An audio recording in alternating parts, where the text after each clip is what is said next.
I'm live. Welcome to Thursday Night Football Cards, guys. We are just 2 weeks out now from the regular season game. Houston Texans at the Kansas City Chiefs. And the football card market, if it wasn't heating up already, it certainly is now. The skill positions are flying off the shelves of ComC and StarStock. Guys, it's absolutely incredible. My StarStock sales are already up to $160 in the first 2 weeks. And this is just talking about raw cards. We got Calvin Ridley's flying off the shelves. We got Nick Chubb's flying off the shelves. So we've still got a lot of activity in our sports card world going on before the regular season. And I've got a special guest on the show tonight, all the way from Los Angeles, California. Some of you guys may know him as the Luka Doncic of YouTube. He's one of the fastest growing sports card investor YouTubers, if not the fastest growing, and certainly one of the most entertaining as well. And so please give a warm welcome for the comeback card investor. And oh man, what an intro. welcome. I can't live up to that intro, man. I'm just lounging at my childhood bedroom here in Tampa, not LA at all. But what's going on, Andy? It's great to be about a mile away from you in my very professional setup, as you can see as I hold my microphone in front of my face. Yeah, what's that you got? I love the Bucks jerseys, man. Oh yeah, dude, I've had these. Like, look, I'm wearing the Keyshawn Johnson, which is probably my newest one, and then up here, Mike Allstott, and that is John Lynch. And I was showing Andy this a bit ago. Is this football I got signed by John Lynch back in the day that Andy actually came with me to get signed at the NFL experience when the Super Bowl was in Tampa back in 2002 when the Ravens won. So a lot of memories here. Yeah, man, a lot of memories. So brief explanation, guys. I think some of you were expecting Brad to be actually physically here, present in my office, in my studio, and all I got to say is hashtag COVID-19. Yeah, COVID. Well, these are just tissues from me sneezing from not having COVID, but yeah, dude, what's crazy is LA is so locked down, and in Tampa you pretty much do whatever you want. The gyms are open. It's like suggested that you wear a mask at the gym, and in LA we had to wear full finger gloves and masks and have our temperature read when we entered, and then they still closed the gyms down. So that was for like 2 weeks, and then they still closed everything down. So now here in Tampa, I'm like, dude, this is the best. I can go wherever I want, and yet it doesn't matter. Yeah, What's up, Personal Finance Dad? Yeah, Brian Kingsley, David, Jason's Breaks, Mike C. Man, the whole crew is here. The whole crew, man. Jason's Breaks, Samuel's Views. Let's go. Yeah, guys, very fun show tonight. We're going to do a little bit of ad-lib. We're going to talk about football cards, of course, sports cards, of course. I've also got some very interesting, entertaining questions lined up for the comeback card investor. And no, you can't have some of my hair. If that's one of the questions, no, you can't have some of my hair. Brian Kingsley might have some extra to send you, but no, you can't have any of mine. Well, we're still going to meet up, right? And I was hoping that you would save the hair. You said you were going to get your hair cut? Yeah, Friday. So locks of love. This donation will go to you instead of like a little cancer patient girl. So it's all yours, buddy. What's up, Brian? I appreciate it, man. I need all I can get. Go Chiefs. Yes, sir. Yes, sir. So, yeah, Brad, how have your ComC sales been lately? Dude, this month. Well, here's the thing. I'm about to do my monthly recap video in about 4 days after August ends, but I like everything was going towards the direction of this is going to be the hottest month because we actually had basketball, we actually had baseball, we actually had hockey, and football was just getting closer and closer. And this has been my hottest month by far. Yet I still don't have any of the 850 plus cards entered into ComC. They've delayed my my shipment again. So I'm actually asking you for advice on sending to StarStock because I have about 15 rookies that I can't wait for Comp C to take. So they're the Calvin Ridley rookies that you mentioned that I bought. I think like a couple Dak Prescott's, Chris Godwin select rookies, stuff like that, where all my Godwins are selling like for ridiculous prices. So I just keep upping the price to see if they'll bite. But I must say, besides Comp C, my biggest sale has definitely been my Gronkowskis, because I've sold 4, and my last offer for a PSA 10 Rob Gronkowski Topps Chrome was $475. That was the offer. Ooh. And I bought these for $84 a piece as a long-term investment. And so now if I sell that one, I think I'll have just one left, in which case I don't know if I should test the market even further. But at the same time, a 5x return is no joke. Like, that's just $350, $400 profit right there for a couple month investment, not even like a year or 2 years, just like a very quick investment. So needless to say, everything's flying off the shelf. So thanks for that advice earlier, so I can get in a couple months ago before everyone jumped on those cards. Yeah, man, that's incredible. I will say this about Star Stock. I sent in my first order probably around the beginning of August, right? And it took about 3 weeks from the time I sent them to the time they got them actually listed in my collection on their website. My second submission to Star Stock, I sent them 2 Mondays ago. This past Monday, they had them uploaded in the system. 1 week, Brad, from the time I sent them to the time that they had them actually in my collection. And so, I mean, all of my qualified rookie cards for football is mainly what I invest in, right? But I had a couple Trey Youngs that I sent them as well. But I mean, they've got my trust, my love. Like, I'm all about Star Stock right now. Well, I mean, after talking to Scott and seeing him on Sports Card Investor, it's like it's tailored to you, especially like anyone in the fantasy background. That platform was designed to use your knowledge and transfer it over. And one thing I must say about Brian, you changed your profile pic, so now I get to see your wavy, smooth hair even more, because the last pic I wasn't sure what kind of hair you had. So nice job on the new profile pic. As for PSA, yeah, like if you saw that video the other day too, I have 231 cards going there. So Brian, let me know when you get those back. And David, dude, the graded cards are insane, because those Rob Gronkowskis I was talking about, I mean, $475 was the offer on a 10, yet the 9s were going for about 80 to $90, and raw that looked like they were in pretty good shape, 20 to 25. And so I don't know if that's reasonable or not, because part of me just thinks that PSA is going to send out thousands and thousands of cards, and all of a sudden we're going to have a much higher supply of PSA graded cards, especially like the Gronk cards.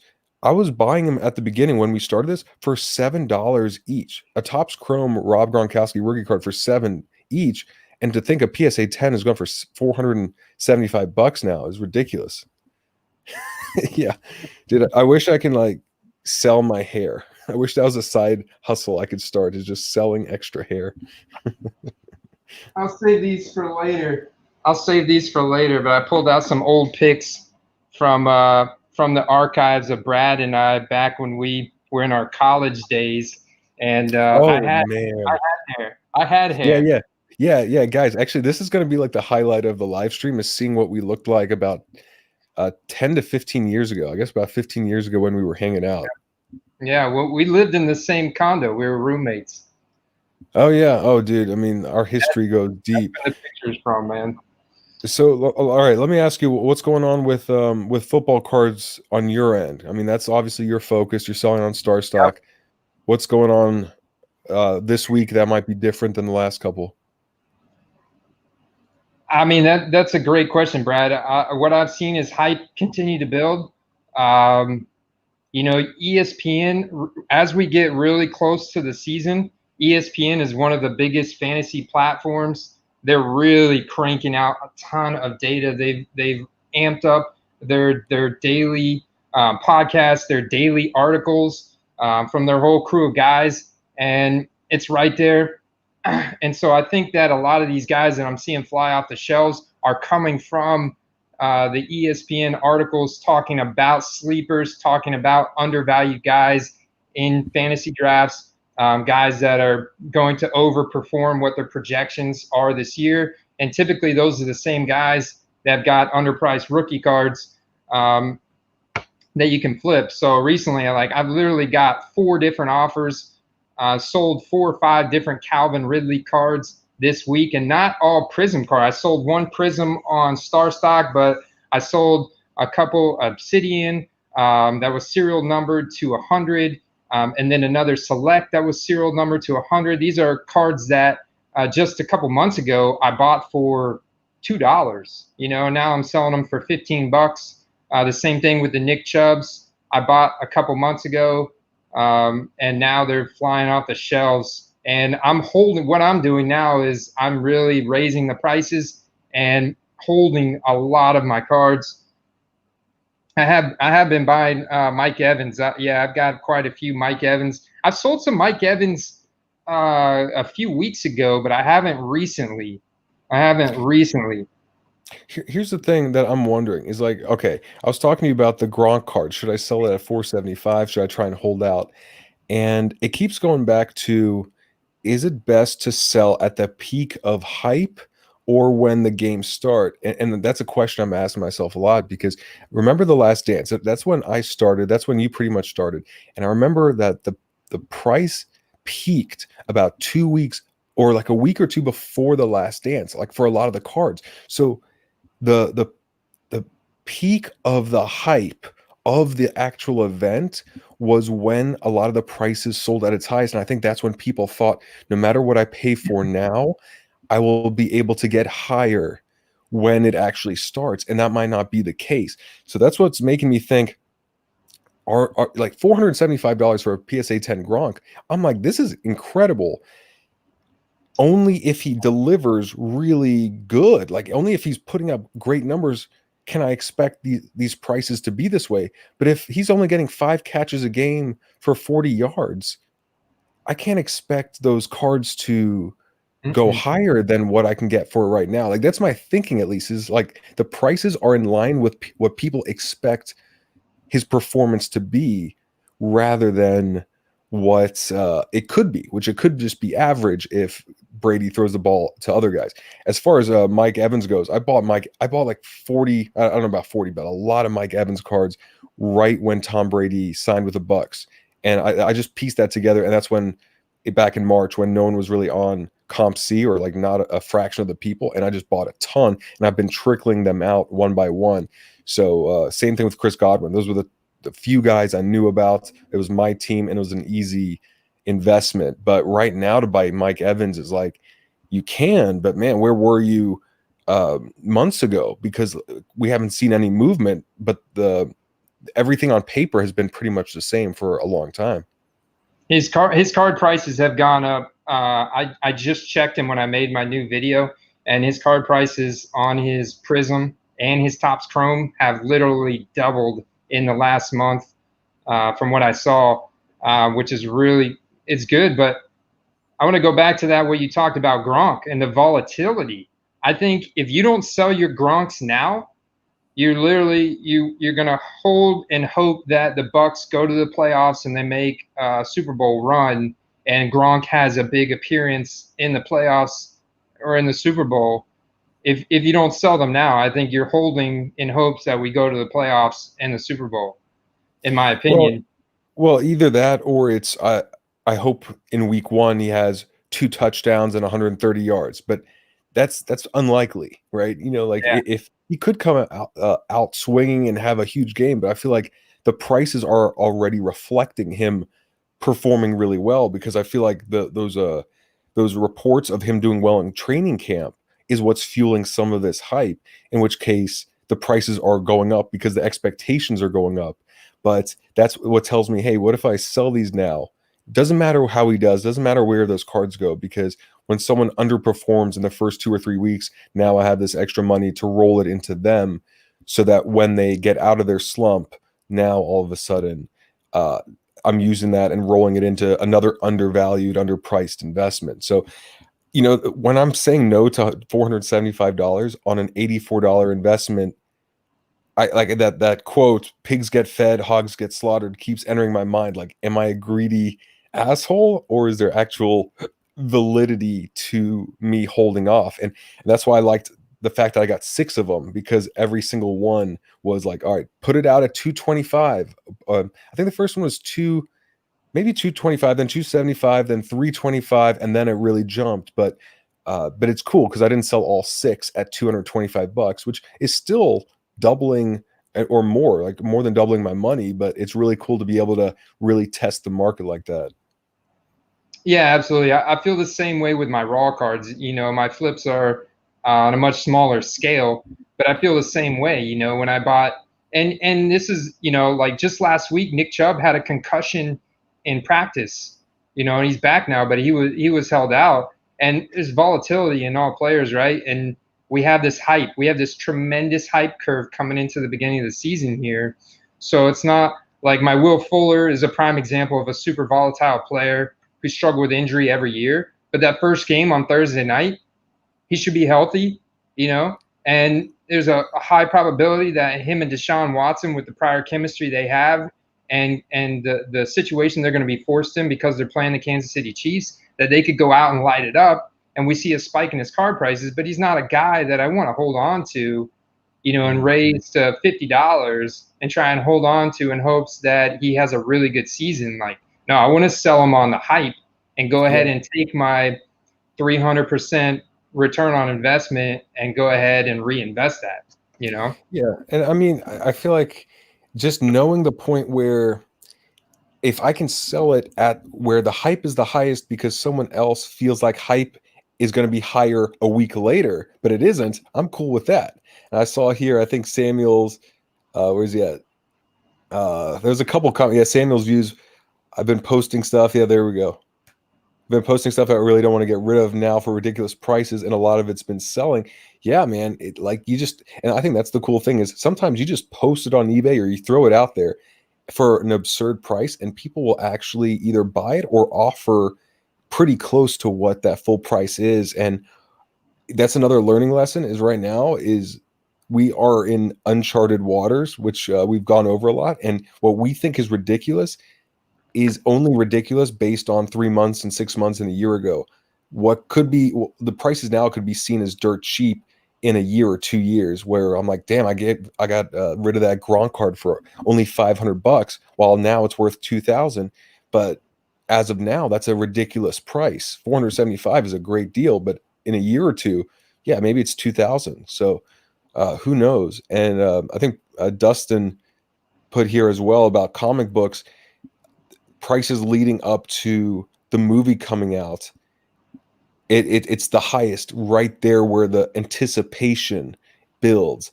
But then when the movie's out, it's kind of like, oh, it's like, yeah, it's out. That's great. But the anticipation is the fun part. So I feel like the closer we can get to understanding where that line is drawn, where, okay, before the season starts, who is great on paper? I want to sell those people that it's kind of like they might perform really well, but there's a lot that's going on paper. And then one trade, one injury, one underperformance completely throws everything off. Yeah, no, you're absolutely right. So that kind of leads in to my questions. I got some questions for you, Brad. All right. They might be a little awkward. In front of the world. Go ahead. I'll start off with one that's very related to sports cards and what we do here. So, if you were to be appointed CEO of Panini tomorrow, what would be the first thing that you change? I'd change the name because I keep thinking of a sandwich every time I hear Panini. I'm like, this is named after like that press, to make my sandwich hard. No, I wouldn't do that. I think the big thing with Panini is that everyone always wonders what the print runs are. So I would put out. I don't know if I'd put out the print run. I'd have to put out something that assures people that the print run is going to be like in the past. I think I would put out the print run. I think I would just like be like this is the print run of all the cards. and I'd rather be transparent that way than the way that they're doing it, where it's like we're going to be responsible, but we don't want to reveal this information. But I like that idea of just here's the print runs, and if it's out of control, then maybe we introduce a couple other sets that are high end, that are lower numbered. But that would be my first thing, besides changing the name. Would you make select retail? I don't know if I'd make select retail this year. I kind of like the fact that it's hobby, but I would definitely see how it goes this year and then maybe do it next year, because obviously that's something we've talked a lot about, and that's why I believe a lot in select, is that if they ever decide to go retail, boom, those select prices are going to skyrocket, because now every father and son and everyone that can go to a Walmart or Target can find select, and now that's the box to break open for 20, 30, 40 bucks, whatever it costs, rather than having to go to a card shop and drop a couple $100. Yeah, that's a really good point you make. I like that strategy. So that parlays into my next question, which is very similar, just different company. All right. If you were to be named the CEO of ComC tomorrow, what would be the first thing that you would change?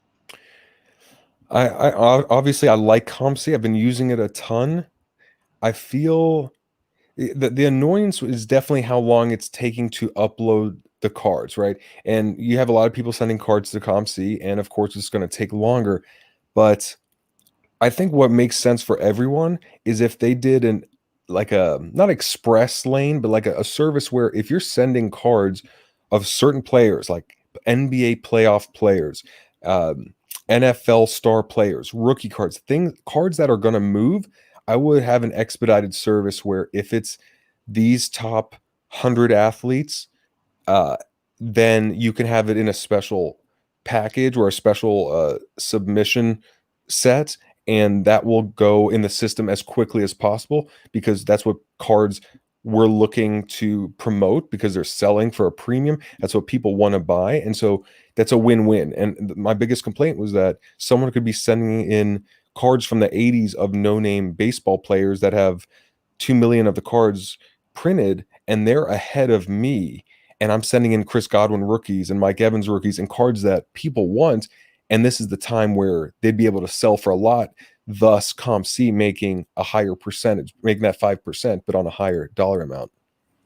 Yeah, you make a great point. I mean, they're getting a premium cut, and you would think that they would expedite certain players and certain cards over other ones. I would like to add to that. I would like to see them pay closer attention to social media and what's going on in social media. I know they kind of have a presence there, but it's nothing like StarStock. Like, actually have people that are looking at what the content creators are talking about.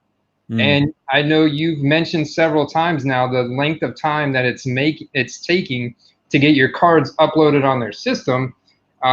You would think that they would want to, I mean, particularly for you as a content creator, get your cards uploaded fast so that you in turn then talk positively about the turnaround time, you know? Yeah, and I see a comment here from BC. They do have the Express. I don't want to pay $1 a card. I don't want to pay $1 a card for it to go to their system, for them to then charge the 5% fee and then the 10% for me to cash out. I just feel like within their submission right now for 35 cents or 50 cents, there could be a beneficial way that everyone benefits if they just say, by the way, this is the express service. If you have these cards, these are the ones we want. Kind of like if you go to a consignment shop and they're like, we are buying summer clothes, we are buying this. It's kind of like, that is what people want right now. Shouldn't you make it easier for us to send you those cards versus us going, you know what, maybe I'll just sell this on eBay, or maybe I'll see if StarStock will take it, or StockX, or one of these others. It's just if you're making it harder for us to send the good stuff, the stuff that people really want, then we're going to look at other platforms, and that's what I'm doing with StarStock with those new rookie cards. What's up, Malone Money Mindset? Yeah, man, I've seen a lot of guys hop on here. The card dojo. I saw Green Bay, the pack opener. Got Malone Money Mindset. Got all a lot of our usual suspects and Jason Breaks. And he's the first one who coined you as the Luka Doncic of YouTube. I like that, And man. I That's said, funny. Jason, slow your roll, man. I can never live up to that. You're only going to set up a lot of people for disappointment, man. Do I look like the Luka Doncic? I'm like in my childhood bedroom here. I have like dial-up internet. I'm surprised this hasn't frozen. I'm actually quite impressed. Yeah, it's been solid. It's been solid, man. I do see a question here from Sam and about Mosaic football. So you're the football guy. What's your thoughts on Mosaic? Yeah, somebody asked me about Mosaic the other day. If I felt that it was going to, I think it was Ziggy. Yeah, Ziggy was asking me about Mosaic, and I saw that all of the hobby boxes, pre-order hobby boxes, were sold out. The price has gone up. It's like I was talking to Ziggy. I think it's up to like what, $700 for a hobby box of the 2020 Mosaic. So it's pretty insane, and we know that kind of took off for basketball. So I mean, it's another one of those sets. I mean, it's like how many more new sets can we take in? I think for new collectors, new people getting in, they could easily gravitate toward Mosaic because it is a cool looking set. But for people that have been in it, it's like when you get acclimated to the Prism, then you get acclimated to the Optic and the Donruss and the Select. It's like I don't really want to branch out to Mosaic. I'm happy with the products that I'm investing in now, and they have a very high demand. They're very liquidatable. So it's kind of a double-edged sword there. I definitely see a demand for it. I mean, that's no doubt about that. Yeah, I mean, when we see the boxes sell out, it's like it doesn't really matter what our opinion is because it looks like a lot of people believe in it. And the basketball product just blew up. And I've been buying Mosaic singles of basketball players in the anticipation that first year Mosaic really becomes a thing, just in case, because I'm getting them for like $2 to $3 a piece, and not sure if they'll ever be 10 to 20 or $30 cards, but I like Mosaic. I really like that first year Mosaic. I thought it was clean. I thought it was nice. I thought it was balanced. It wasn't try hard or anything like that. But yeah, for that price for a hobby box, that's a lot compared to what you got for the Donruss and $200. for the $200 for the Donruss football. And remember, they're having the Marvel inserts, which were in basketball, and those exploded. Like the LeBron James was a couple $100. The Luka, I think, was around the same amount. Where you have the same thing with Patrick Mahomes and Lamar Jackson, Tom Brady, and some of the others. $200 investment plus all the rookies. I think that's an easier way to recoup your money based on what we've seen in last years. But I'm excited about Mosaic for sure. I just don't know if it's going to matter long term. If like, because I feel like Prism has earned the right to be desirable, even though I hate that first year, just because it's been around for so long. Same as Select, same as Optic, which is entering what, year 5, year 6, and Mosaic's on year 1. So I mean, what if they just discontinue it next year? That's what I'm afraid of by going into Mosaic. Is what if it's a one and done or 2 years and done? Will it turn into like one of those Marquees or Crusades or Excaliburs or one of those early Panini sets that they're kind of like, oh, what are you? You were around that 1 year, that 2 years, and then you just disappeared. Well, then who really wants to collect that? Yeah, you make a great point, and that's kind of my concern with it as well. But right now, it's definitely hot. It is a good looking set. It's just it goes back to being able to see the print run. Like I would love to be able to see the print runs of what Panini is pumping out, not just the graded cards, but all the raw cards that they're printing out. Because it almost, to me, it seems like instead of creating a higher quantity of one set, they just create more sets. So it's like, okay, right now we have the Mosaic. Next time, I think there was something else. It was like a high tech looking card. It's a new set this year. If you guys know it, I saw it on Steel Football or City. basketball? It was for football. It was for both, I think. Okay. But there's another new set from Panini. It was like, okay, instead of increasing the print run on Prism, for example, let's just make another new set. I I almost think that's feel good like that though. may be their strategy. I like that. Personally, I like that because now you're keeping the print run low while satisfying demand in a way. So it's kind of like, all right, you're afraid that we're going to overprint Prism. And then if we overprint Prism, then investors and collectors are going to go crazy because they've overpaid and blah, blah, blah. But if we keep Prism roughly the same and say, all right, well, we'll increase product, but it'll be a different line. I feel like that's a good way of approaching that dilemma because it's a good dilemma to have where people want the cards and you can make a lot of money, but you could really hurt the hobby by overprinting. I feel like that's a good way of approaching it.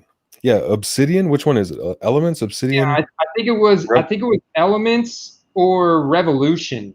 There's one of Revolution. those. Revolution's a couple years old on basketball. I've got to look in it on football. Yeah, but and another point is whenever I brought up last time, I think it was on your live stream, Brad, we were talking about the hobby box that I bought, the Donruss hobby box that I have coming. I bought for 200, and how it sold out. Like I said, it was sold out, but Ziggy said, no, that's BS. It's not actually sold out. And sure enough, they relisted a whole new batch of Donruss 2020 hobby boxes, but this time at $250. And Yeah. if those haven't sold out yet, I'm sure when they do, I don't know, how many they have in their reserve from the distribution level, but they've obviously got an agreement worked out with Panini as well. Well, I feel like those boxes where they only listed to 12 or 13 in the supply, they've got to have hundreds and hundreds. That's my guess. Is like they just like we post on CompC and the others. Here's one card. If it sells for 10, I'll put the other one, next one up to a 12. That one sells for 12. Next one I'll put up to 15. It's a smart way of determining market value and not selling too low, not selling too high, but trying to get that middle ground. But I noticed that, and this is Steel City Collectibles, which is a really big card shop and breaker and all that in, I believe, in Pittsburgh. And yeah, I was buying a lot of stuff from them, and I could only buy up to 12 or 13 if they had all available. And then it would say sold out, but then the next day it would be there for about 10% more. So it's interesting to see that they do that stuff too, not just us on these platforms. That's a nice ROI, Steve. I hope. Oh yeah, fetching 1,000. Yeah, crazy times. Brad's just talking about with the Gronks, man. So He's up there. so my question is for everyone out there, with these prices going up, are you selling now? Are you like at a point where you want to sell at these high prices or risk the start of the year and things not going to plan, right? Like, because I kind of feel like right now the people that, or the second wide receivers, or the people that players are that are really under the radar still might be the only ones worth investing in now, because not everyone's going to perform great. Like that just doesn't happen. That's Like it, some people are going to suck, some people are going to get injured, things are going to happen, some people are going to, like, I don't know, beat their girlfriends or whatever. So it's going to happen. That's why Yeah. I think, Brad, I think across the board is why I've diversified so much in football cards, is because I think across the board, the value of all starting players is going to increase.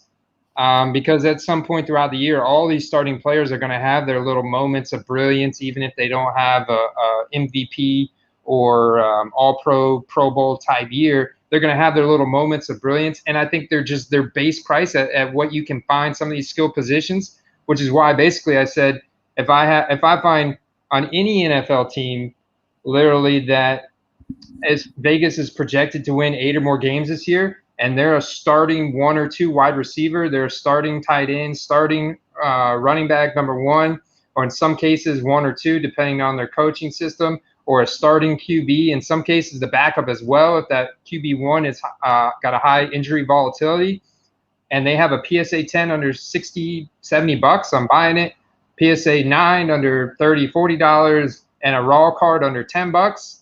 I'm just buying it because I think that base price is going to go up over But time. those are also very low numbers compared to some of the numbers we're talking about. Because a PSA 10 Yeah, for 70 is like, okay, well, if it costs 10 to $12 to grade and it's a 10, then I mean, it probably is like a $12 raw card or $14 raw card where it's not much room to go down. But now we're seeing, okay, if these 10 quarterbacks are supposed to do amazing, and these 10 running backs are supposed to do amazing, these 15 receivers are supposed to do amazing, and their prices are so high, nothing ever turns out the way it should, right? Like on paper, it all makes sense, and then maybe half of it turns out. So I'm at the point where I'm thinking, all right, do I sell off now, see who gets injured or underperforms, or just like one of these guys, like what if Lamar Jackson just throws 3 picks in his first 2 games? Great. I You can't know, imagine seeing that, but it's hey, possible, right? but, Anything's possible. right, Any right. given. Like, but Tom Brady's had bad streaks as well. Maybe not like horrible, but just things happen. And football again is one of those sports where you're tied to the offensive line. You're tied to the wide receivers. It could be 3 passes to wide receivers that go off their hands. And it's not even the quarterback's fault, but it goes off their hands and it gets returned for a pick 6. So I'm always wondering, do I roll over the sales of Gronk and the guys that should be great to see who underperforms in week 1, 2, and 3 to then reinvest so that in week 10, 12, 14, they're back, they're healthy, they're on their roll, and then now it's time to sell Sure. again because Sure. I get Yeah, nervous. it'll happen. Like Kamara is a prime example. Kamara got hurt last year. He was out a few games, came back. But during that time, you saw Latavius Murray, who came in and he looked really good. Like if I was personal finance dad, I'm curious, Dustin, if you're buying Latavius Murray rookie cards at the same time. My guess is yes. Because a lot of people say, well, Kamara is good, but a lot of that's because of the Saints O-line. You have one of the best screen game quarterbacks, like you said right here, in the game with Drew Brees. Yeah, so I'm right there with you, Brad. I'm excited to see what actual on-field performance will give us as far as dips, because some of these players have been inflated. And we don't know who's going to emerge as true alpha. Like you look at the Tampa Bay Buccaneers as a prime example. How many weapons do we have on our offense? What if Gronk goes down and Cameron Brate, who's been a great tight end for us, like overall, comes in and is like an 80-yard a game, 1 to 2 touchdown a game tight end for us, or that third wide receiver, Scotty Miller. Yeah, Scotty Miller. I've been buying autographed rookie cards of Scotty Miller for $4. $4 autographed Scotty Miller rookie cards, and I've been watching the training camp every day of the Bucs, and him and Brady have a very good connection, like a very good connection. So not romantic. It's one of those things, man. That base price, man, that base price of an autograph card or a high demanded a Prism rookie card or a select Prism rookie card at that low price point, I just don't see that going down. Like you said, like you've been doing from the very beginning, just a lot in basketball and stuff of these Hall of Fame players, but these highly demanded sets of players that are active, the career-ending injuries is just not a very high possibility. It does not happen. It happens very rare. Yeah, even Alex Smith is coming back. I remember reading the story on Alex Smith and back, brother. You see pictures of his leg when it was infected? Oof, Dude, it looked like it was going to fall off. Yeah. And they were talking about amputating his leg, and now he's back. That's I want to buy a Alex Smith card just to support him, even though none of that money goes to him. Just like to emotionally support his comeback. I mean, comeback. It's kind of like goes hand in hand with my name, Yeah. Real quick, I want to answer Brian's question. I haven't been buying anything on Star Stock. Now I'm just letting my bankroll build. I'm not going to buy anything until I see what happens after the first couple weeks. I'm selling so much. I have like 250 cards or a couple more than that in my collection now. So I'm not buying anything at the moment there. Oh, oops, sorry. I meant to put Sam's comment here. But yeah, I think we showed this already. What's your thoughts on Lamar, real quick? Lamar Jackson, yeah, that's the thing with Lamar Jackson. They have a very easy schedule and they have a very powerful offense. And I think that we could be looking at a situation where they're benching him. They're putting in a second string offense because they're up 45-7. But I definitely see them making the playoffs for sure. And he could easily go out and win the MVP. I mean, a lot of experts are saying Lamar Jackson, big time, MVP candidate this year.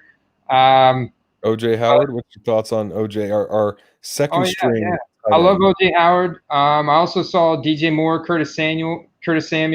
You know, a lot of people say, but OJ Howard struggles catching the ball. Okay, I've seen him drop some passes. I've seen Mike Evans drop some passes. He's a big physical tight Yeah, end that can he's a run. very talented tight end that definitely can make some huge plays. So DJ Moore is incredible hands. I really like the possibility of what Carolina brings just from a fantasy aspect because they're going to be faced with such negative game script. They're going to be throwing the ball a lot. The only thing I don't like is Teddy Bridgewater's got a small frame. He's a little bit skinnier of a guy. He's got a smaller frame. He's more injury prone. Carolina doesn't have the greatest O-line, but I think they have made improvements. We'll see. But you definitely have weapons there. DJ Moore is incredible. Curtis Samuel is a good athlete as well. So wait, hold on a second. I want to go with that. Let's say you're investing for DJ Moore and you expect him to have a great year in Carolina, but you know that Carolina, let's say their overall record is going to be 7-9 or something like that. So with that being said, is it like buy now, let Carolina reach halfway through the year, maybe 2/3, and then try and dump? You know, like, because in my mind, the first thought process is, okay, who's having a great year, who's at their peak, but won't be at their peak for much longer. And so a great wide receiver on a team that, let's say, is at the time they're 500, somewhere around 500, but then the Carolina Panthers are entering the toughest stretch of their schedule. At that point, that's when I'm starting to think, okay, maybe he has a couple more good games, but this could be the time to really offload DJ Moore and then get into the underrated stars on the powerful teams that are going to go, that are expected to go deep in the playoffs. So with, let's just say DJ Moore specifically, if you were going to invest in him, Yeah. what's your take with him? Well, Just being on Carolina. I invested in him 2 months ago. So I was buying his Prism Raw rookie card for 75 cents. And I bought like 30 of them. You know, I bought a ton of them. I bought as many as they had on there. And so I'm selling them now on hype. You know, I think just from a fantasy aspect, DJ Moore is going to get the publicity and the hype. He's going to get the media presence. You know, he's also teammates with Christian McCaffrey. I think Carolina's a growing market. You know, they're a growing market. They're in a very difficult division now with the Bucks and the Falcons and the Saints. So it's going to be hard for them to win games. But from a fantasy aspect alone, DJ Moore is going to get a lot of hype, a lot of publicity, and he's going to be talked about a lot. He's a great athlete. And my other thought is, if I have a really nice DJ Moore card, I want to send it in to get graded. I'll just hold on to it until his contract either expires with the Panthers and he goes to a bigger market team that's favored a lot better, or the Carolina Panthers get better. You know. But he's young, you know, he's in his early 20s and 2018 rookie. So he's going into his third year and he's got an incredible athletic profile with great hands, speed, burst. So why not, if you don't sell him now on hype, hold on to that card until he makes the big splash play, and you can capitalize on that. Maybe sell it real quick on eBay, or if you have it unlisted on one of these trading platforms, and list it real quick, or send it in, get it graded, however long that takes, and just hold on to it until he goes to a better team. It's like a long-term hold at that point. Okay, I want you to answer Dustin's question about second-year quarterbacks, but after that, I want to know, what are your long-term versus short-term guys, your investments, where there's guys that there might be a lot of hype around now, but you believe they're only good short-term for some reason, while other guys that you believe, okay, if it doesn't pan out this year, it's going to be okay because in 2 years, 3 years, they're going to be a stud no matter what. So yeah, no, this is great. That's a great question, Brad. Daniel Jones is definitely one of those guys. He's got a high mobility. He's got very good legs. He struggled a little bit with accuracy, but there's not hardly any offensive line protection there in New York right now, unfortunately, and their defense is not good. So they're going to be faced with a lot of negative game script. Daniel Jones, I think, could have a big fantasy year. It's potential. I like Daniel Jones. I definitely like Daniel Jones. I really like Gardner Minshew. Gardner Minshew is an incredible quarterback. It's just unfortunate that the Jaguars defense has tanked in the last couple of years, and he's also got a terrible O-line there, so they struggle with that. They're the lowest. They're predicted to win the lowest amount of games, but I'm still investing in Gardner Minshew and DJ Chark right now because his deep ball completion percentage, his accuracy is really good. He's got the mobility. He's also got a social media presence with his old Mississippi mustache and his Jaguar King memes and stuff like that. He's got a pretty big social media following already. So I could see Gardner Minshew as the Jaguars, build their team kind of back up, build their defense back up. I really like Gardner Minshew as an investment. Kyler Murray, you can't deny his athletic ability for a second-year quarterback. He's got even more weapons this year, even more improvements to the offense and the defense. So he's a prime second-year candidate to target as well. Is there any quarterback or other skill position that you think they're talented, but this year's going to be bad, and they could be a good investment for next year? Like maybe they're complementary players or whatever. Like they're good, but it's not going to be good for them this year, and it's just hold off until off season when the team can get better complementary players in free agency and in the draft. Sure, I think you could say that about. Well, you talking about second year or first year or just any player? No, just anyone that you're like, you know what, this year is not going to be their year on paper. They don't have the pieces. They have a tough schedule, but they're a good player. So I expect them, if the team got better, I really would keep my eye on them for next year based on what I know now. I would say Gardner Minshew is my favorite target in that category. You can buy his Prism rookie card so cheap right now because he's on the Jags and they're literally only predicted to win 4.5 games this year. They're the lowest on the totem pole. But he's second year rookie, incredible quarterback, really good athletic profile, really good college resume. He's got the social media presence, so I like his whole persona off the field as well. And I think this guy could go a long ways in the NFL long term. Yeah, I see Dustin here put Jameis Winston, who is a guy that we talk about all the time. Because James gone. You can have him, Dustin. Yeah, have him, and the crab legs go great in New Orleans, right? Isn't that part of like your gumbo or something in New Orleans? Take all those crab legs. But Jameis was a great idea because like he could follow the whole Teddy Bridgewater plan as well and just have a little breakout either later in the year or just learn a lot from Drew Brees, leave the Saints as a better quarterback and have an opportunity somewhere else. Yeah, no, you're absolutely right, Brad. And we see the same thing with skill positions. I mean, there's a real thing around the sophomore slump. So it happens a lot with wide receivers.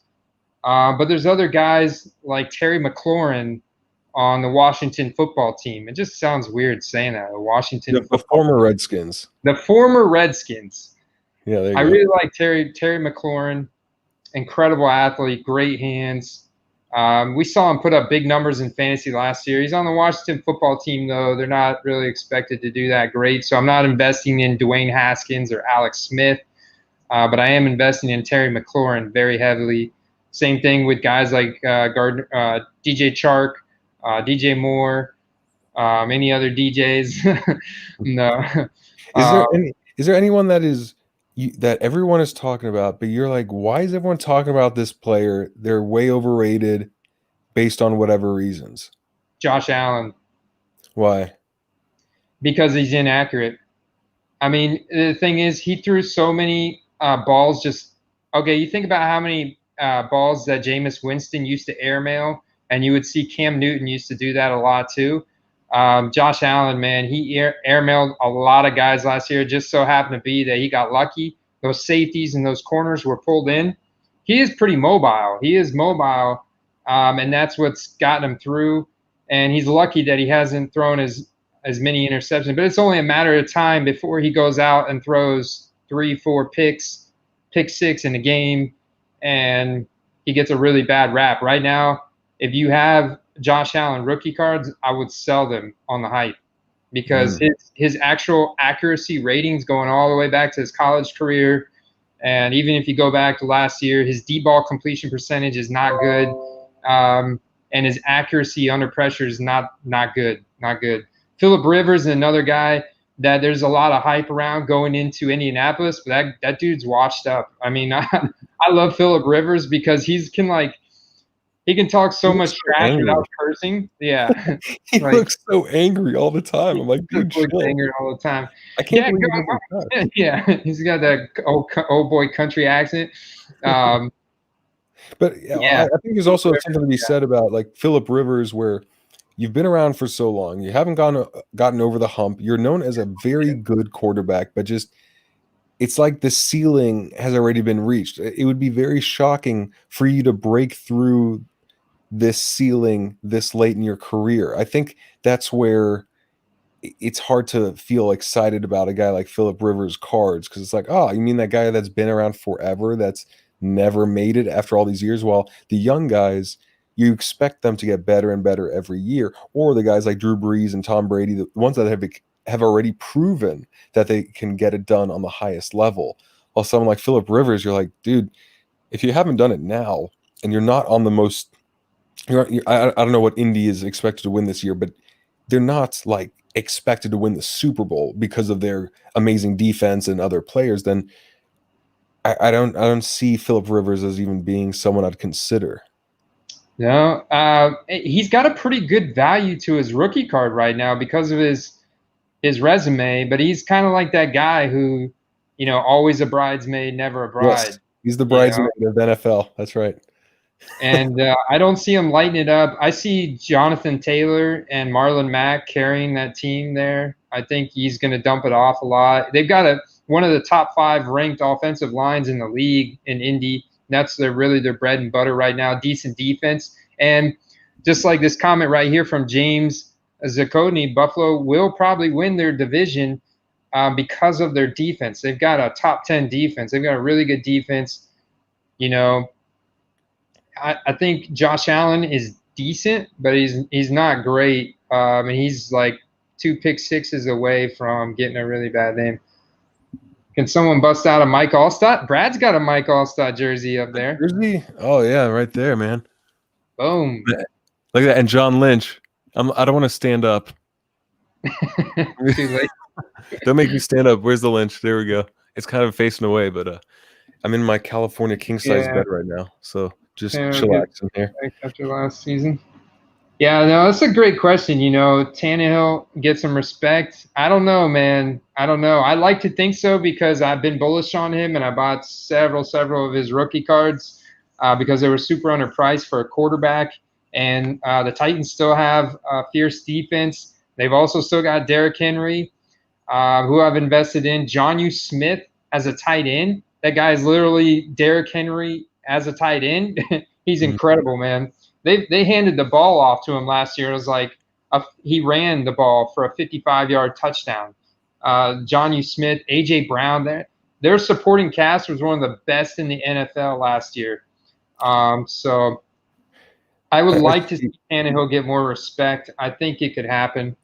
Well, I see Samuel's views talking about defensive players, and that's something that we've discussed because it's trickling out from quarterback to receiver and running back. And then now, what would be your defensive players that if defensive players got that attention and respect in the card market, who would be the guys that would really light it up and excite us as collectors and investors from your point of view? I'd start out with the Bosa brothers. Start out with Bosa's. Nick Bosa. I bought recently some Nick Bosa rookie cards. I believe they were select Nick Bosa rookie cards for around $10. Dude, I can't tell you how good of an athlete that guy is. Another guy I would go to Tampa. I look at Shaq Barrett, the sack leader in the NFL last year.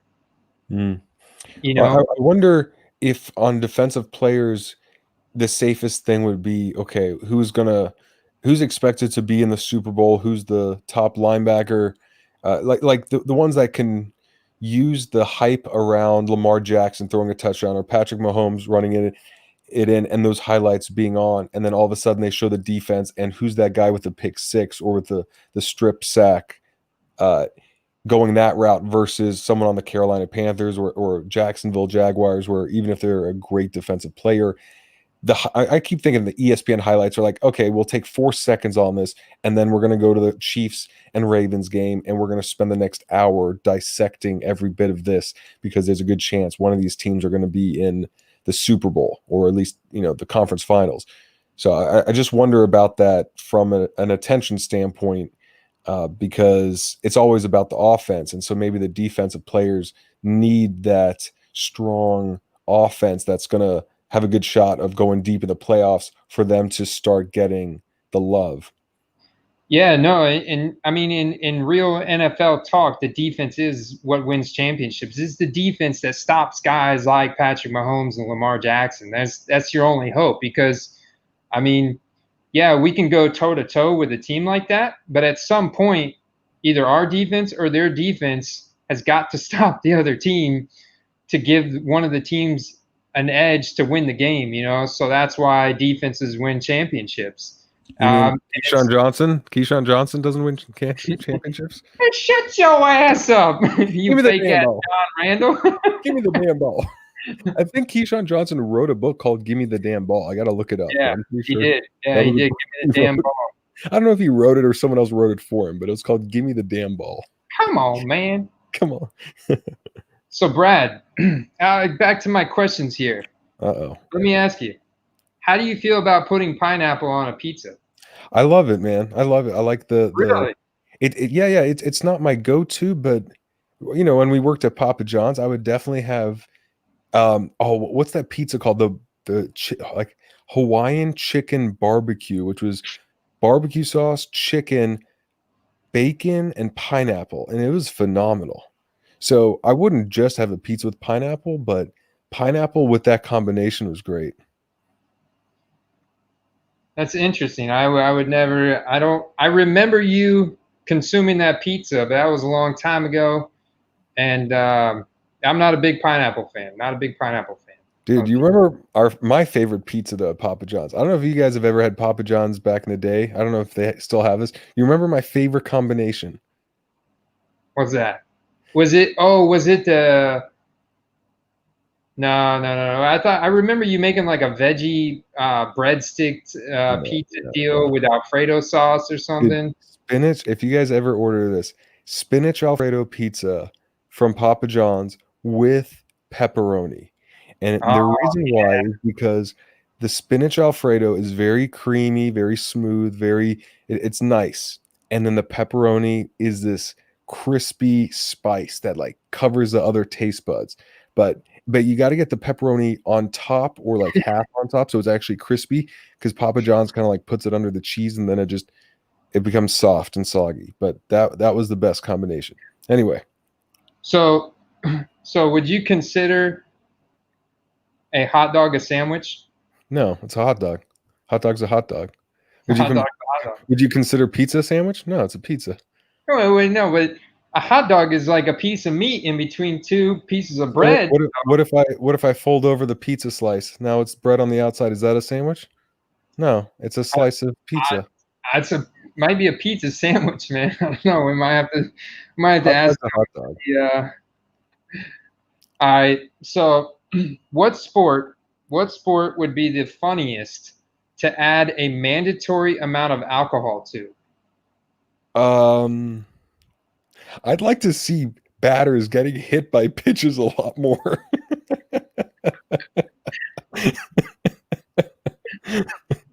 I mean, but considering I don't watch baseball because it's so damn boring, I always thought that it'd be funny to have home field advantage, meaning like every field they had traps in the outfield, like sticky glue or like a little area where you'd fall into if you ran after a ball in that area. So I feel like baseball adding alcohol would be great.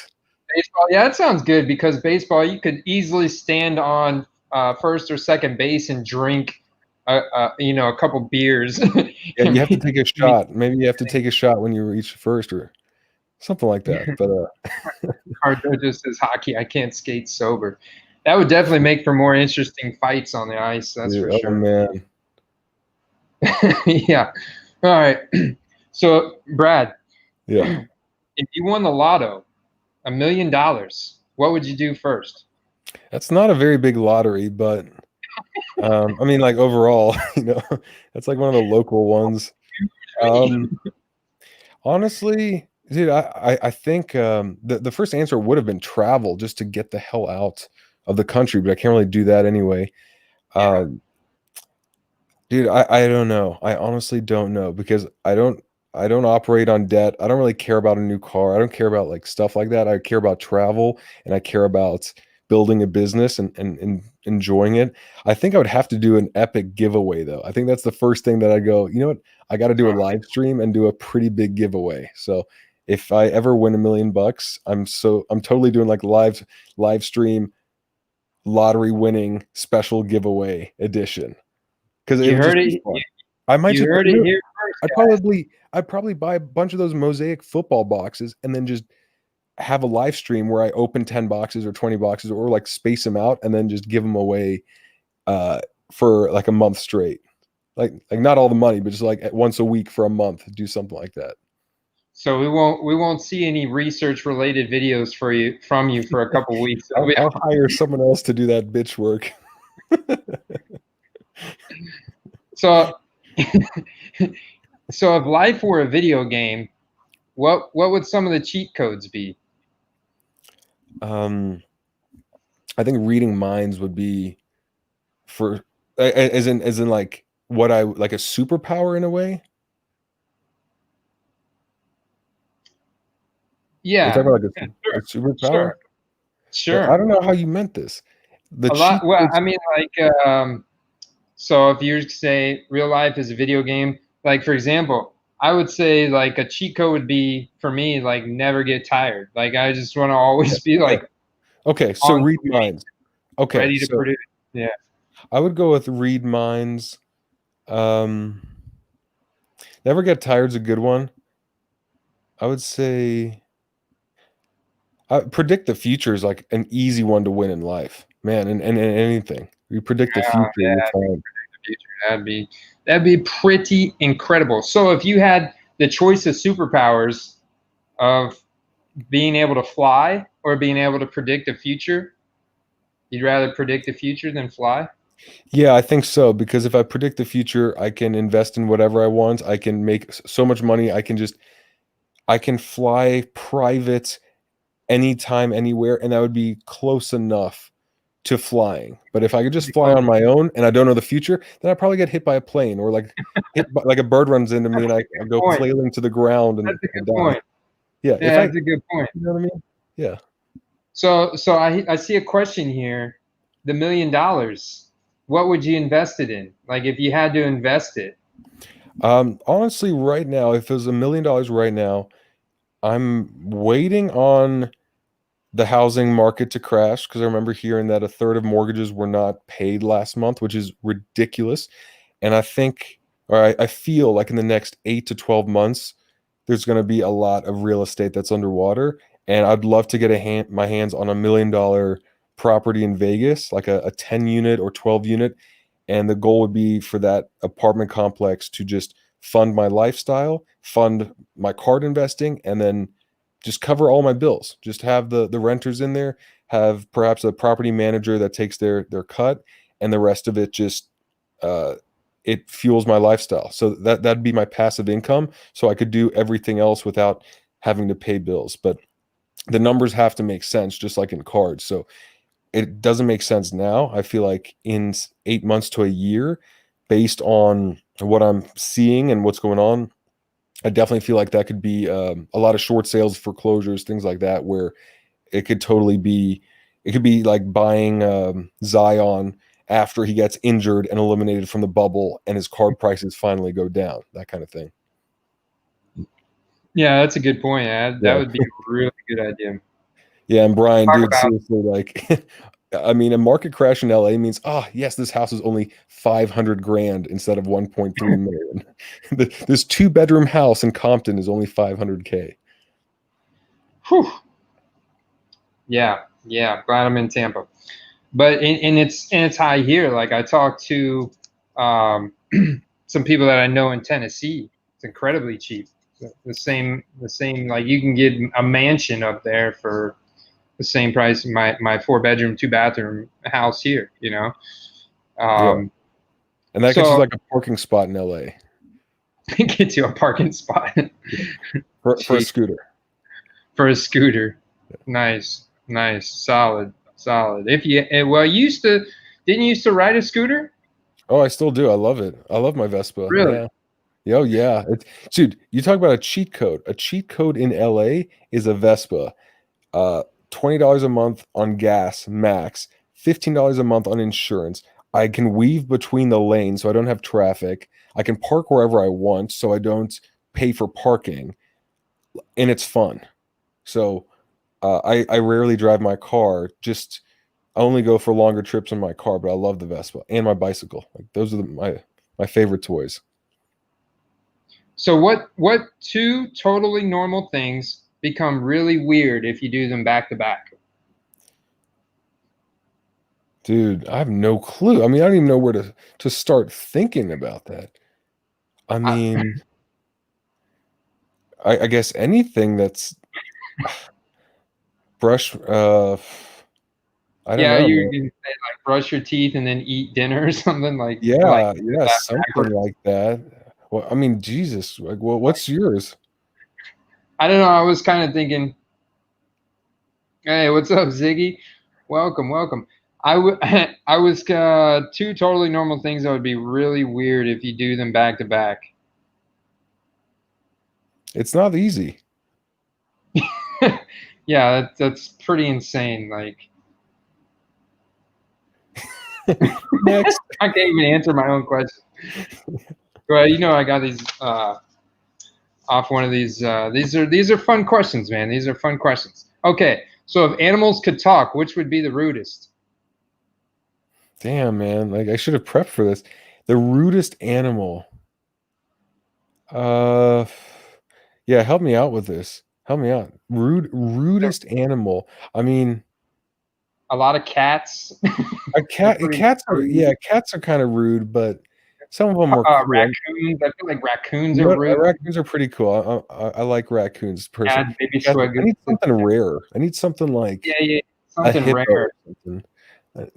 I need I like feel like skunks would be jerks.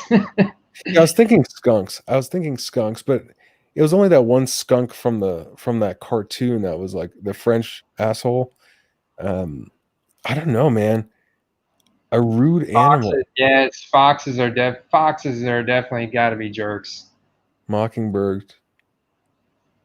Foxes I mean, I definitely. would think like a wasp or I feel something. like a Mosquito turkey. for sure. A turkey would Mosquitoes. be a total jackass, like if it could talk. Oh, that's so sad. Foxes killed baby raccoons. All Pepe Le right, Pew, that's it. So we know everyone pretty much everyone has got a good app idea. What's your good app idea? What do we need an app for, Brad? You know what? It's not an app, but if it became an app, it would be incredible. But I love the idea of teleportation. I'm waiting for that to catch on. So I don't expect that to be an app, but when the technology catches up and it's like a phone booth you walk into and you can teleport, and then they can make that even more advanced into an app, I'd totally be down for that. Yeah, Pepe Le Pew, wasn't that like just the horny skunk? Pepe Le Pow. An app for Hyenas, that's a good point. Yeah. GPAC, yeah, hyenas, that's a good answer right there. Oh, dude, yeah, that's like Lion King reference. Yeah. Yeah, they were total jerks. Yeah. ComC needs an app. I agree. I think ComC and StarStock both need an app. That's a great idea. Some app developer out there should. And I would say StarStock would be more likely to have one just based on their interface and their attention to the way they design it. While CompC, I like the layout of CompC. I love the organization of it, but it's not fun to use. Like in that StarStock video, I pretty much said StarStock is like going into an Apple store in terms of the look and feel, and CompC is like walking through the aisles of Home Depot. where you got all the stuff, but it's not necessarily as friendly and clean as you may have liked it. And that's how Star Stock, I feel like, is very clean, very minimal. And Comp C is just like, okay, it's there, it's organized. I love the organization of it. But I still feel like it could be a bit nicer looking. All right. That's a great point. I definitely think ComC could be nicer looking. There's some other things that I think ComC could do better as well. All right, Brad. I got a good one for you. So, you've been given an elephant, right? Of course. Sounds normal. Sounds reasonable. You've been given an elephant. You can't give it away or sell it. You can't sell it or give it away. Right. What would you do? What would you do with the elephant? Turn it into an Uber. Like, yeah, that'd be my Uber ride. I'd charge like $100 a ride. Hey, hop on the elephant. Where do you want to go? Man, I have to hold on to the elephant, right? Yeah. You turn it into residual income. I love this. I love I would. that would be my new ride to the card shops. Here to pick up my order. It's just Prince Ali. I think I remember there's a Simpsons episode where Bart had an elephant. It reminded me of that. Where Stampy, I think Stampy was the name of his elephant in The Simpsons. Elephant Stampy, Carlo. Yeah. Oh, that's good. I like that. Turn it into an Uber. Like I'm on top, and then it's like, hey, hop on. There's like another seat or so behind me, and we go on a ride around the city. I've not seen Spaceballs. No, have you? You haven't seen Spaceballs? Yeah, It's the spoof they made off of Star Wars. It's like one of those '80s parody movies. It's pretty funny. It's really hilarious. And their spaceship. You know how Star Wars they have the not the Millennium Falcon. That's Han Solo's the Starship Destroyer. In Star Wars, well, in Spaceballs, it's a giant vacuum cleaner. Giant vacuum cleaner is there. So, okay. All right, this is my last weird question, and then we can talk about whatever you guys want to talk about. You're shipwrecked on a deserted island, and you've got your human necessities taken care of. You've got food and water. You've got shelter. Sports cards. No, you don't have sports cards. But shit. What 2 items would you want to have? If you could only take 2 other items, you've got your necessities taken care of. What 2 items would you take with you? Or what 2 items would you want? Girlfriend and cell phone. I mean, not to objectify women, but if I were to say I could have an object and a female, my girlfriend was in that category, I would go with her, and then a cell phone with ridiculously good reception and battery life, because you only get 2 items. Well, in there charged, a charged cell phone that happens to have amazing reception, and solar powered. Solar powered. That's great, dude. Hey man, someone needs to invent a solar powered cell phone. That's a great idea. Random changing companion. As in, Ziggy, like the companion just randomly changes every day. I think this is what Ziggy's saying. This is his 2 items. This is Ziggy's 2 items. Random changing companion, dude. That's advanced right there. That sounds like teleportation. Yeah. So basically, he gets new women every day. Ziggy the player. I had no idea. That's a fantasy island right there. I mean, that's a pretty cool. Well, but this is all reality show. I know. I remember Ziggy on your live stream was mentioning that he's divorced, and that didn't go well for him. So,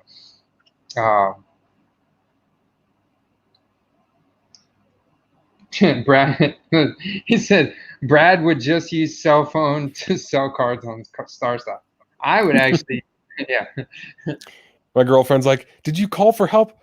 Oh, that's right. No, I just flipped a couple cards. Now the phone's dead.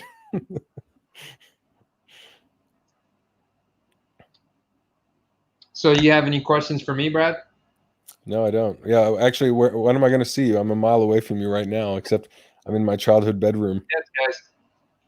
Stay tuned, because Brad and I are meeting up. All right.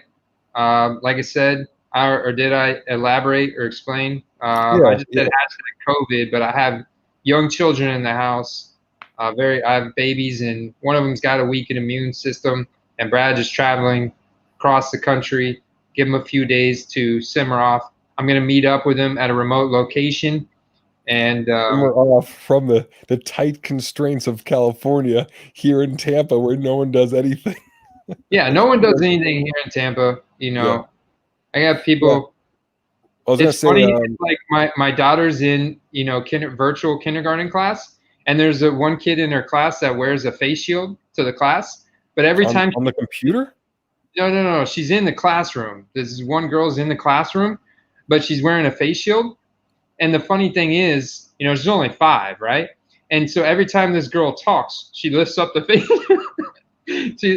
So she's got the face shield on. Then when she goes to talk, she lifts up the face shield. So it's hilarious. Wait, hold on a second. This is virtual kindergarten. So I mean, this is a girl that is Yeah. on her computer doing this. No, she's in the actual classroom. My daughter's on the computer. Okay. I didn't know there Yeah. was like an actual classroom. Okay. And yeah, we wanted to hit up stores. So if you know any card shops here in Tampa, we were talking about one called what? Wonder Water Sports Cards and Comics. I definitely want to hit them up. I bought a bunch of cards from them on Beckett before, and they look like they've got a big store, big collection. So I want Brad and I to go there.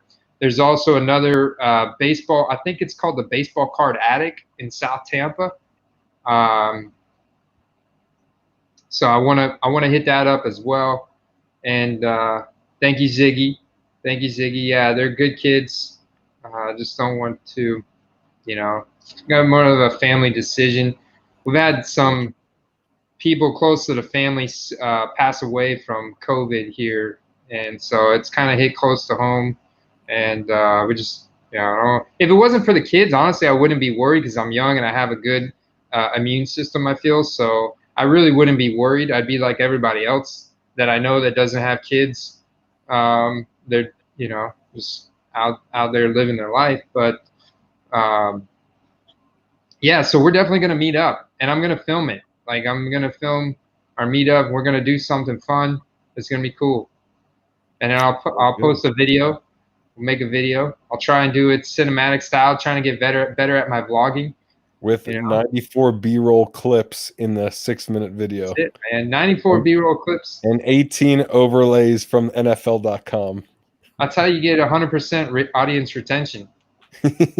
You just have to steal copyrighted material. It's easy. The Card Dojo says, no, I just saw Chris Godwin today make an incredible highlight in training camp with Tom Brady. So this would be extremely recent news to me. I haven't heard anything about this, and I'm on their Twitter feed. I've got the push notifications coming to me from the Bucks, from YouTube, from Twitter, from everywhere. Yeah, and I would imagine it would be on one of the major headlines if it were something serious. If it was like out for practice with a groin injury or that kind of thing where it's like 2 days, 3 days, I think you'd have to dig pretty deep to find that. But if it's going to miss the first 4 weeks, 6 weeks, that'd be a very easy headline to pop up. I heard that a lot of guys were held out yesterday. I don't know if that has something to do with Black Lives Matter or anything. I'm pretty sure it was protest related. Yeah, a lot of the practices were postponed. Yeah. I forgot if it was yesterday or today, but I think perhaps both days. Soccer, win-loss, win or loser. Yeah, I heard Brian Kingsley's been talking about that all night. He's been talking to me about that all week. Soccer cards are taking attention away from football. They seem to be taking over, taking by storm. I heard Personal Finance Dad talking about soccer. You had Brandon Chung. He's been talking about soccer. Flipping Steve was on talking about soccer. I know people, and that's the thing. The NFL was the #1 league. They earned the most revenue in the world last year out of any one sports league. But if you were to add up all of the soccer leagues throughout the UK and Europe and even USA, you add up all the soccer leagues in the world, they actually earn more revenue than the NFL. So Yeah, it's huge. sure. Makes sense. I mean, Have look, you when invested football in any? starts, we're gonna have a lot going on around football. Right now, it's basketball playoffs. We have protests. We have hockey. We have soccer. We have baseball. Football is just like building up. So I think it's the only sport that doesn't have action right now. 19 Sports, what's up, man? What's Better good, late bro? than never. No, it's all good, brother. Good to have you on.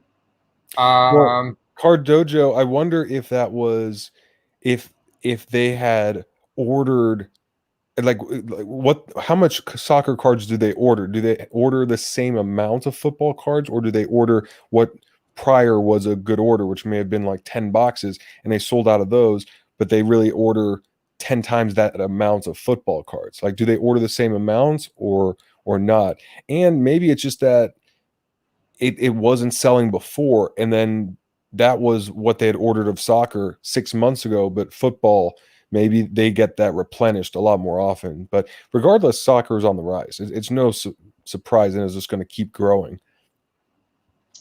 yeah, soccer. And I think that's what it is. I think that NBA cards, and a lot of baseball cards have gotten so expensive on the primetime athletes and even NFL primetime athletes. And I can imagine that, Ronaldo and Messi, those cards are super expensive. So people are diversifying. And it's like, okay, here's a guy like you found in Damian Lillard months ago, and like I found in Nick Chubb, Calvin Ridley, all these other guys in skill positions within their leagues. That's like, okay, Patrick Mahomes is selling for $2,000. Why is this guy not at least selling for $5 or $10? You know what I'm saying? Then you're Yeah, finding these cards at $2, $3, and it's like, well, it's just so low. They can't. They're only going to go up, and that's why I think we're seeing these sports, like you say, soccer blow up is finally catching on. Okay, well, if the number one has blown up to this, it's only a matter of time before the top 100 blow up to this, at least get to this level, And so I'm constantly looking at these comparisons in football primarily, but that's why I just made it my mission. I've got 4 new packages, so my next video, but it's completely diversified. Like I've just gone down the list of the top, 100 fantasy producers across the board on any team. If they've got a good athletic profile, I'm investing in them because of the prices. Because those cards are going to be gone soon, sooner or later, and their new baseline is now going to be $10 instead of $1. yeah, for sure.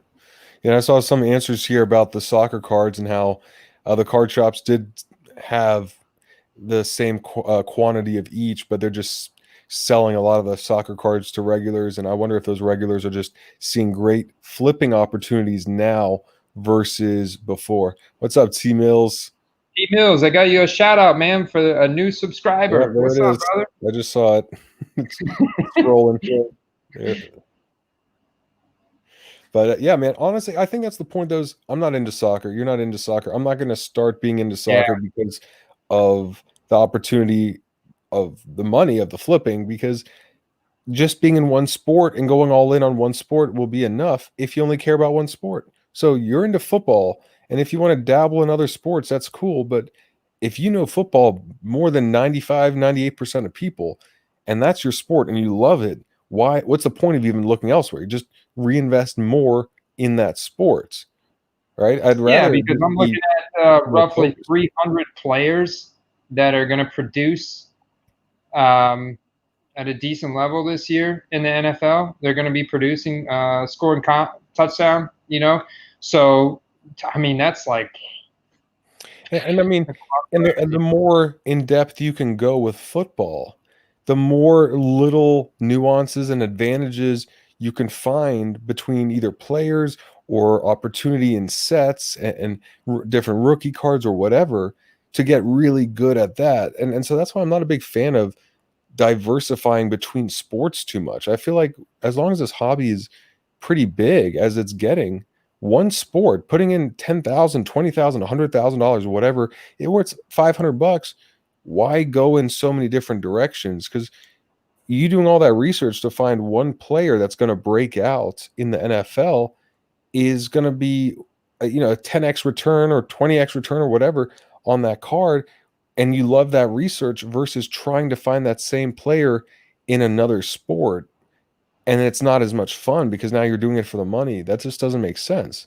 Well, I compare that to fantasy football as well. Like I could play fantasy baseball, I could play fantasy basketball, I could put in rosters on UFC on DraftKings, but there's no I don't have as much fun with it because I'm literally going to Google and I'm going to like Roto World and I'm looking at who to pick for those sports. And it's literally just picking, and I'd be doing the same thing with buying rookie cards. Like if I were going to diversify into baseball and soccer, I'd literally be going to these other content creators and other sources that are just giving me the best players in that sport and then correlating that with their prices and buying.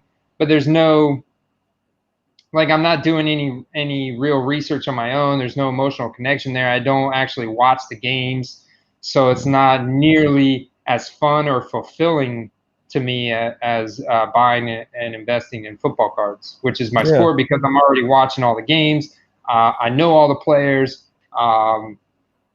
Yeah, and it's it's fun. Like I want to focus on what. If fun isn't part of your formula, then what the hell are you doing in sports cards? Like literally, there's a million other things. It's called a hobby because it implies that it's fun, like you enjoy it. Might as well just get into real estate or pharmaceutical sales or Bitcoin or something else, because there's way more money in these other ventures, at least for now. So this should be a lot of fun. And yeah, I saw that about Zion. I'd have to look up the prices. I do know that the last couple weeks Zion's prices tanked because he didn't look that good in the bubble. He got eliminated. His coach got fired. But I like that because when the prices get slashed over and over again, then I think to myself, okay, new coach means hype. Loses 20 pounds in the off season, perhaps and probably. That's more hype. All those types of things means like, okay, entering next year, I expect some of this hype to be returned because he'll develop a new skill and have a new coach and look a bit better physically and whatever. And so I like the idea of Zion just because his prices from his hype had been slashed once he didn't deliver up to those prices. I don't know about 900. I have to look at the actual price or like his price charts to see. But if this is towards the bottom of that and you feel good about the hype of Zion, I would look further because I like buying for the hype of the next season, even selling right before they tip off. Because once tip off starts, you can get injured. But if the hype's really big before the season, then you could sell if there's a good profit there. Hmm. And I do have some sealed wax. I think about 12 or 13 boxes, as well as a bunch of other stuff that I'll reveal in a future video, but they are football related. That's excellent, man. I've got my 2020 Donruss hobby box coming, and I've actually been looking into more sealed wax of older years as well, but I haven't pulled the trigger on any yet. Maybe I will soon. Maybe I will soon. Maybe once Brad reveals what he's investing in over there. Wahaha. Yeah, and here's the thing with sealed wax is like at first I was like, this is kind of weird. I mean, is this really even investing in cards? It's like I'm just have this box of cards. Is that fun? And then I realized it's pretty cool in a way because you're really hedging your bet in a lot of ways. And the sealed wax I got was based on players. It's not new. It's actually several years old, but based on players I all know and seeing their prices go up in that certain year and set and feeling good about the direction of it. So it's kind of cool when you're not tied to a player or just a few players, but you're really seeing like, okay, there's 5 or 6 different trends that are going upwards and I expect that to grow. And at this price, I feel like this is a good buy. And I wouldn't say this is a high risk investment at all. It's pretty low risk. It's pretty like there's lower risk, lower reward. But I'll take that. I'll take lower risk, lower reward right now while there's so much volatility. and especially on my first sealed wax investment. But I feel very good about it, and especially the other investments that went with it, which I'll reveal to you as well. I feel Brian's sentiment here. I bought I remember when you told me go to your store, go to Walmart, go to Target, look for I think it was Mosaic. You're like, go look for Mosaic, look for Court Kings at the time. It was like when they were first coming out, and they weren't in retail anyways. But I was just looking for cards. Period. I'm like, this is a great idea. So I got up 7:30. I actually found some Gypsy Queen. I bought those. I was sealed. They were sealed. I was going to sell them. I saw that they were selling for more already on eBay than what they were in retail. I also bought some unparalleled. I was like, man, I could probably flip these as well. This was months ago before I had the knowledge I do now. But they literally sat in my garage for a day, and I had one of my buddies come over. And he's like, dude, he's like, we got to open those up, man. It was like a rainy day outside. He's like, we got to open those up. He's like, I'll buy one from you if you open the other one up. And I'm like, let's do it. I got to open them up. It's so hard. That's why it sucks living in Florida, because you always have rainy days where you have to just open cards. And in California, I'm like, it's 77 today. Damn it, I wish it was 75. And then we just go outside. I'd love to hear about this story, Sean. He found the MJ holding guy I heard the card dojo, Sean, he was telling a story the other day. There was a guy selling cards in the parking lot of a Walmart out of his trunk. He was Gary V would be proud. Yeah, Gary V would be proud. No, I could see it, man. I could see it happening. Oh, yeah. Well, is there anything? I mean, all these people. He was like rock star Santa. True story. I gotta look that up. Is that on YouTube? Is this like someone you could look up to see him do this? He was like, no. I think this is. I wish next time you see this guy, Sean, you got to record this, man. Make a video, dude. That could go viral. Record this and go interview him. Like, put him on the spot. Seriously. That would be hilarious. Although he's in New York City, I don't know. It might be kind of dangerous. I don't know. But that's where Casey Neistat lived for so many years. He did all his vlogs. So. This is a question from Baby Swagoo. What will breakers pay for basketball wax in the off season when? I have no clue. What will breakers pay for basketball wax in the off season when not much is coming out? I mean, I have no idea. Yeah, I mean, if there's not much other stuff coming out and they want to do basketball, if there's not a lot of supply of other stuff, I would say it still should be pretty high. I feel like there's a lot of people that are in basketball that just don't care about football or baseball or other cards. I feel like that's the one sport where a lot of people are in basketball fully and don't look elsewhere because it's the number one hobby or number one supply and demand for sports cards at the moment, at least in my perspective. But if there's not a lot coming out, I still feel like there's going to be a lot of that's going to be a high price. Well, I felt that same tension when I was getting in. That's why the first card I bought was Patrick Mahomes, and then the next 4 or 5 were like, Reggie Miller and Steve Kerr and Tony Kukoc, and I did buy some, like, not rookie card, obviously, but, like, older, like, Rodman, Charles Barkley, stuff like that. But I felt that pull, and I was like, I want to create content. I like creating content. I like producing, creating stuff. And I was going to just make a channel around raw cards. I said, don't do it. Yeah, and Brad said, don't do it. He said, now you're going to be raw card Andy forever, and you can never buy anything graded. Be raw Andy forever, chafed leg Andy forever. Raw dog Andy. Raw dog Andy. Raw dog and Andy. So I didn't do it. I'm much happier because the content that I create now, I'm much more passionate about, and I enjoy creating it much more, and I'm much more knowledgeable and about it, and it comes a lot more naturally to me, and it's a perfect fit for everything I do in my real life, and so it's been a lot more enjoyable. Just being able to dive into football cards 100%. So yeah, I think that's a very important aspect. Like Brad's biggest flip monetary, it's probably got to be those Scottie Pippen rookie cards, right? Going back to last year. Actually, no. The Kaepernicks were great. $5 to $50, like $3 to $35, like a bunch of those really low digit.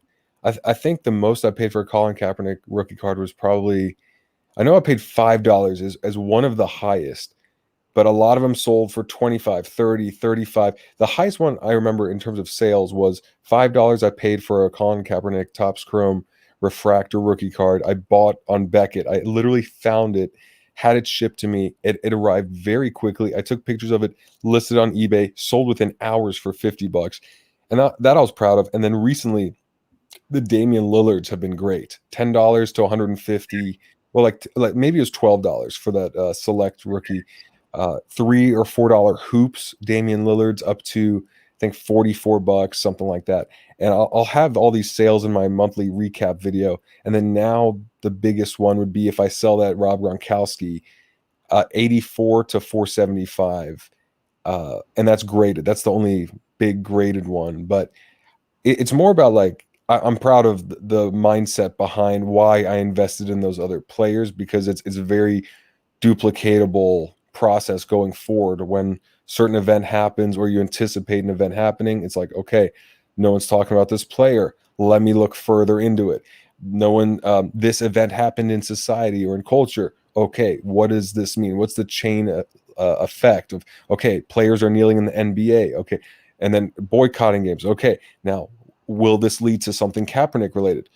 I would not be surprised, because he's always tied to it. So it's more just like getting that pattern down. But it's fun, man, to invest, especially on CompC or a website where you literally press a click of a button 4 times and you buy a card for $4, and then you see the next day it's sold for 10 times the price. It's like, it's just a cool feeling, even if the overall dollar amount isn't enough to pay real bills. It's still a thrill. I've been looking for some more slabs hard, because I really love the feel and the look of the PS that slab. It's cool, man. You like the feel of the slab, huh? I like the feel of a slab in my hands. And I would say that my biggest flip, I haven't sold it yet, but monetary wise, I bought a Tom Brady rookie card for $45. That's back there. I won't get it because I don't move the football that was a gift too. There's another example of why you take care of people like, they're your family. It's like I do all of you guys, and David Hunter sent me that package. I had a guy from my normal day job send me that PSA authenticated autographed Rondé Barber football just as a gift. He sent it to me. His receipt was in there. He paid $160 for it. But I guess got off on a tangent there. But the Tom Brady rookie card I paid $45 for. I could probably sell it for several hundred. And then I bought 2 Dak Prescott Silver Prism rookie cards for $80 each. And those are trading for well over $300 now. Now you're sure they're silvers? You're sure they're silvers? Positive, right? The rookies in 2016 were only made in silver. Inside joke. So the moral of the story is you're not going to flip your friend's Rondé Barber ball. You're not going to sell his gift. Come on, man. Super Bowl 30. Wow, very cool. Yeah, that's a great signature too. That's a really cool signature. Let's see. Yeah, there's a little sticker. I've got the little picture of him. They actually include a picture. They actually include a picture of him signing it. That's a cool football. Yeah, it's like, man, that's I gotta build a little shelf for it. But they actually included a picture of him signing it. Isn't that pretty cool? That's not him. He's wearing a hat. That could be anyone. No, that's not Rondé. That's Tiki, dude. No, sorry. Tiki was forging his signature. It's Tiki. But then they also gave me this. If that wasn't good enough for you, we got the little PSA certificate of authenticity. But I know what you guys all came here for. It's a picture of Me. Uh-oh. Here we go, guys. You guys have lingered long enough. Here we are. Not the guy in the middle, but the outside. There's Andy with hair. There's me without a shirt, and then our other friend Steven. Yeah, this was 2000 and what'd you say? 2006? Yeah. Yeah, yeah, I'll pull it out so the glare's not so bad. Is there a date on it? No, this is like 2000. Probably I think there's probably I think 6, more. 2007. Yeah. Yeah, so one more. Brad, Always on my laptop, man. a serious, Trying to find sports cards. you had a serious tan. Probably buying sports cards. Probably. What the hell? Well, I Dude, lost a lot of weight, Brian, and my hair at the same time. And, I, yeah, I don't know what happened to me. Just aged a lot in the sun. Didn't wear sunscreen. Oh, dude, oh yeah, I did lose a bit of weight though. I don't know what I was doing that night, but man, what you were drug was I drinking. on that night? You Was were that drinking.